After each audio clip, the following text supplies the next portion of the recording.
महाराष्ट्र में मंत्रिमंडल विस्तार के बाद आखिरकार मंत्रालयों के बंटवारे पर समिति बन गई है। मुख्यमंत्री देवेंद्र फडणवीस को शिवसेना यानी एकनाथ शिंदे गुट की ओर से मंत्रियों और उनके विभागों की सूची मंगलवार रात 17 दिसंबर को सौंप दी गई थी, जबकि एनसीपी अजित पवार गुट की सूची बुधवार 18 दिसंबर को दी जाएगी। मुख्यमंत्री अगले 2 दिन में इन सूचियों को राज्यपाल को सौंप देंगे। नमस्कार, मैं हूं खुशी सक्सेना।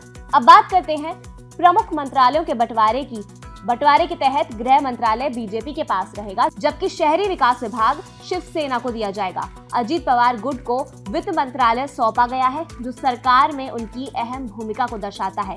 इसके अलावा रेवेन्यू, पीडब्ल्यूडी, पर्यटन और ऊर्जा जैसे महत्वपूर्ण विभाग बीजेपी को मिले हैं। वहीं शिवसेना के कोटे से एक्साइज विभाग एनसीपी को दिया गया है। बीजेपी ने अपने कोटे से हाउसिंग विभाग शिवसेना को सौंपने का फैसला किया है। विधानसभा और विधान परिषद के पदों का बंटवारा भी किया गया है।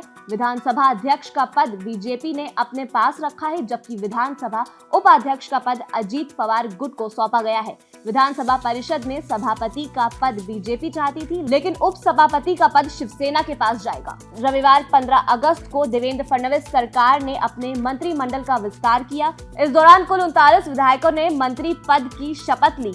इनमें से 19 मंत्री बीजेपी, 11 मंत्री शिवसेना यानी एकनाथ शिंदे गुट और 9 मंत्री एनसीपी यानी अजित पवार गुट के कोटे से चुने गए हैं। ये विस्तार तीनों दलों के बीच सत्ता के संतुलन को बनाए रखने की कोशिश का हिस्सा है।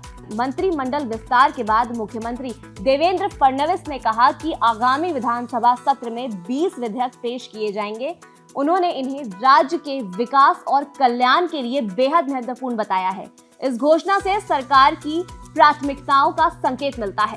ये बंटवारा गठबंधन सरकार में शामिल तीनों दलों बीजेपी, शिवसेना और एनसीपी के बीच संतुलन साधने का प्रयास है। शिवसेना और एनसीपी को महत्वपूर्ण मंत्रालय सौंपे गए हैं, जो उनके राजनीतिक प्रभाव को मजबूत करते हैं। हालांकि गठबंधन की स्थिरता एक बड़ी चुनौती होगी। तीनों दलों की अलग अलग विचारधाराएं और प्राथमिकता सरकार के संचालन में बाधा बन सकती है। जनता की नजर अब इस पर है कि ये सरकार राज्य के विकास और लोगों की समस्याओं को हल करने में कितनी सफल होती है। मंत्रालयों के इस बंटवारे ने महाराष्ट्र की राजनीति में एक नया अध्याय जोड़ा है। अब देखना यह होगा कि ये गठबंधन सरकार अपने वादों को पूरा करने में कितनी कारगर साबित होती है।